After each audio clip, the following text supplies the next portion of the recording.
ডাক্তাররা কিন্তু আজ মমতা ব্যানার্জিকে এবং মমতা ব্যানার্জির সরকার এবং তার সাথে যত লোক জড়িত আছে সবাইকে প্যাচে ফেলে দিয়েছে।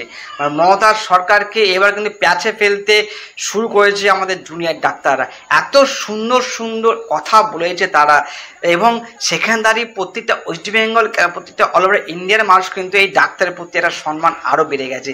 তারা কিন্তু বলেছে আমাদের সাথে যা কথা হবে, আমাদের যে 25 জনের টিম আপনাদের কাছে দেখা করবে, নবান্নকে কথা হবে, যেই কথা এই লাইভ টেলিকাস্ট দেখবে, মানে মমতা মন্ত্রীর সাথে যা কথা হবে সেটা লাইভ টেলিকাস্ট করতে হবে।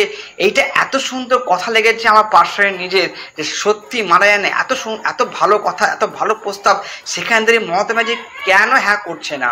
তার ভয় কিসের? সে আমরা বরঞ্চ ট্রান্সফারে দেখতে পারবো যে মমতা ব্যানার্জি পদক্ষেপ কী নিচ্ছে, এবং লাইভ টেলিকাস্ট হলে বুঝতে পারবো যে প্রতিটা জুনিয়র ডাক্তাররা যে কী কোশ্চেন করছে, সেখান থেকে মমতা ব্যানার্জি কী অ্যান্সার দিচ্ছে, আমার রাজ্যর কী স্টেপ আছে, আমরা প্রপারলি সুন্দর ব্যাপারটা বুঝতে পারবো। এর থেকে তো ভালো কিছু হয় না। আর সেখানে দাঁড়িয়ে আমাদের রাজ্য সরকার সেখানে ভয় কেন পাচ্ছে যে না লাইভ কিচ্ছু করা যাবে না, যা হবে বন্ধ ঘরের ভিতরে হবে? এটা এত অন্যায় লেগেছে এই সমস্ত কথাগুলো। ডাক্তাররা কিন্তু বলেই রেখেছে যে না কোনো রকম বন্ধ ঘরে কিচ্ছু হবে না, আমরা লাইভ করব। সে লাইভ কিন্তু অল ওভার ইন্ডিয়ার কোনায় কোনায় যাবে, প্রতিটা মানুষ আমাদের সাথে মুখ্যমন্ত্রী কি কথা হচ্ছে সেটা কিন্তু পুরো দেখবে। সেখানে দাঁড়িয়ে আমার তো খুব ভালো লাগে এই জায়গাটায় যে মমতা ব্যানার্জি তো মাটির মানুষ ছিল, উনি তো যেখান থেকে উঠে এসেছেন, যেখান থেকে লড়াই করেছে আজকে সিপিএমকে সে সরিয়েছেন, সেখান থেকে অনেক ভয় কিসে? যে ভয় এটাই যে অল ওভার ইন্ডিয়া যে আপনার মুখটা খুলে যাবে, আপনার সাথে কি কথা হচ্ছে না হচ্ছে অল ওভার ইন্ডিয়া জেনে যাবে, যে আপনি কত বড় দুর্নীতিগ্রস্ত করে পেয়েছেন ওয়েস্ট বেঙ্গলটাকে, সেটা কিন্তু প্রমাণ হয়ে যাবে বলে কি আপনি ভয় পাচ্ছেন? এই জন্য লাইভ করতে যাচ্ছেন না? কেন লাইভ করবেন না? আপনি তো আমাদের জননেত্রী, আমরা ভোট দিয়েছি তাই আপনি আজ মুখ্যমন্ত্রী পদে বসে আছেন। সেখানে যদি আপনি কোনো অন্যায় না করে থাকেন তো এখানে বুক উঁচু, এখানে কিন্তু মাথা উঁচু করে আপনি হ্যাঁ করা উচিত যে হ্যাঁ। এবং সেই রায় আনতে সেই নবান্ন থেকে এই ডাক্তারদের 24 ঘন্টা পরে মেল করা হয়েছে যে হ্যাঁ তোমরা মেল করেছো, সেই মেলের রিপ্লাই দিতে 24 ঘন্টা লেগেছে, 24 ঘন্টা লেগেছে। আর যেখানে লালবাজারের সময় লেগেছে 22 ঘন্টা। ভাবুন যে লালবাজারের সময় লেগেছিল 22 ঘন্টা আর আমাদের নবান্ন সময় লাগলো মেল করতে 24 ঘন্টা। এই তো আমাদের পরিস্থিতি দেশের। যাই হোক, আরও কিন্তু চাঞ্চল্যকর তথ্য আমরা আজকে আপনার সামনে দেখাবো। মানে জানোয়ার যে সন্দীপ ঘোষ, যাকে আমরা এখন ডাক্তার বলি না, ডাক্তার উপায় তার থেকে আমার সাধারণ মানুষ কেড়ে নিয়েছে। সে সন্দীপ ঘোষের ঘনিষ্ঠ ব্যবসাদার লোক, তার নাম হচ্ছে স্বপন সাহা। আজকে কিন্তু ইডি তাকে তল্লাশি করে তার বাড়ি থেকে 10 লক্ষ টাকা ক্যাশ, 9 কেজির উপরে সোনা পেয়েছে, তার সত্ত্বে 165 ক্যারেট হিরে, যার দাম মার্কেট মূল্য 7 কোটি টাকা। একটা ব্যাংক অ্যাকাউন্ট আছে 10 থেকে 20 কোটি টাকা, 10 থেকে 20 কোটি টাকা একটা ব্যাংকে দেখা গেছে। এবং টাকা তুলতো তার 75%, মানে সন্দীপ ঘোষ যত টাকা তুলতো সেখান থেকে 75% যেত অন্য কারো ফান্ডে। সেটা কিন্তু ইডি এখনো বলেনি যে 75% টাকাটা এখন বেঁচে আছে সেটা কার ফান্ডে যেত। বা দর্শকরা আপনারা কিন্তু ব্যাপারটা বুঝে নিন, আমি নামটা এখনো বলতে পারছি না, যে এই সন্দীপ ঘোষ 75% যে টাকা, মানে এত হাজার হাজার কোটি টাকা কার ফান্ডে ঢুকতো ঘুরপ্যাক পথে, সেটা কিন্তু ইডি খুব তাড়াতাড়ি সবার সামনে নিয়ে আসবে। এর মোড় মানে একটার পর একটা চাঞ্চল্যকর তথ্য কিন্তু আমরা উঠে আসছে। যাই হোক, আমরা কিন্তু এই ন্যায় বিচারের জন্য দাঁড়িয়ে আছি। এবং দেখুন আমার পাশে যেই ভবনের দেওয়াল আছে, সে দেওয়ালে কিন্তু ডাক্তারেরা যে স্লোগানগুলো লিখে রেখেছে, বিচার চাইছে তিলোত্তমা, বিচার চাইছে তিলোত্তমা।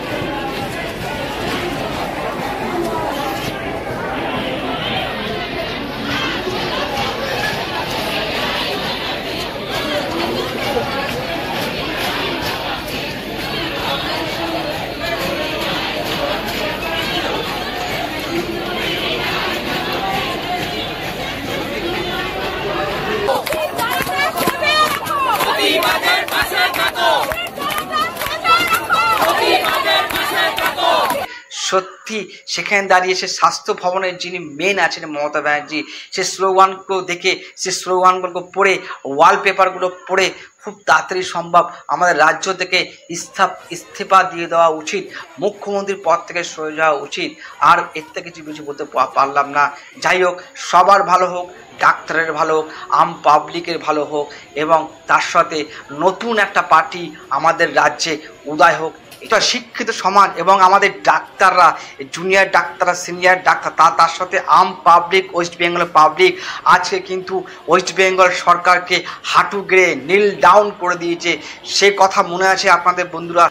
জুনিয়র ডাক্তারদের 24 ঘন্টা পর স্বাস্থ্য ভবন থেকে কিন্তু মেল করা হয়েছে যে ঠিক আছে, আপনার সাথে আমরা একটা ক্লোজ ডোর মিটিং করব। সেখানে দাঁড়িয়ে কিন্তু ডাক্তাররা কিন্তু হ্যাক করেনি, তারা কিন্তু অলরেডি বলেছেন যে না, আমরা মোটামুটি যেই টিম যাব, মানে নবান্নয় গিয়ে মুখ্যমন্ত্রীর সঙ্গে সরাসরি বৈঠক করা হবে। সেই জন্য কিন্তু ডাক্তারের তরফ থেকে 30 জনের একটা লিস্ট তৈরি করে দেওয়া হয়েছে মমতা ব্যানার্জিকে মেল করা হয়েছে। সেই মিলে কিন্তু সেই নবান্ন থেকে অ্যান্সার এসেছে জুনিয়র ডাক্তারদের কাছে। সে মুখ্য সচিব মেল করেছেন আমাদের জুনিয়র ডাক্তারদের, সেখানে লিখেছেন যে আপনাদের সাথে কিন্তু মুখ্যমন্ত্রী দেখা করতে চান এবং ক্লোজ ডোরের ভিতরে একটা মিটিং করতে চান। সেখানে সেই জায়গায় আসতে পারবে 10 থেকে 12 জন লোক আসতে পারবে। মমতা ব্যানার্জির সাথে মিটিং করতে গেলে 10 থেকে 12 জন লোক কিন্তু সেখানে আসার অনুমতি দিয়েছে মমতা সরকার। সেখানে থেকে ডাক্তাররা, জুনিয়র ডাক্তাররা কিন্তু সেখানে হ্যাঁ করেনি এবং খুব কম করে 30 জন ছাত্র নবান্ন গিয়ে মমতার সাথে এবং সেটা লাইভ টেলিকাস্ট করা হবে। আরও তার সাথে কিছু কথা এই ডাক্তাররা বলে রেখেছে এবং যে মিটিংটা হবে সেই মিটিংটা কিন্তু লাইভ টেলিকাস্ট করতে হবে যাতে অল ওভার ইন্ডিয়া দেখতে পারে। একেই বলা হয় সততার পরিচয়। ডাক্তার, আপনাদের সেলুট, আপনার সততার পরিচয় সত্যি আবার দিলেন সবার সামনে কিন্তু আপনার সততার পরিচয় আমরা আরও ভালো করে পেলাম। যে এক সময় পেয়েছিলাম যখন আমাদের করোনা হয়েছিল, তখন পেয়েছিলাম, আবার কিন্তু এত বছর পরে কিন্তু আবার সত্যি আপনাদের তুলনা হয় না।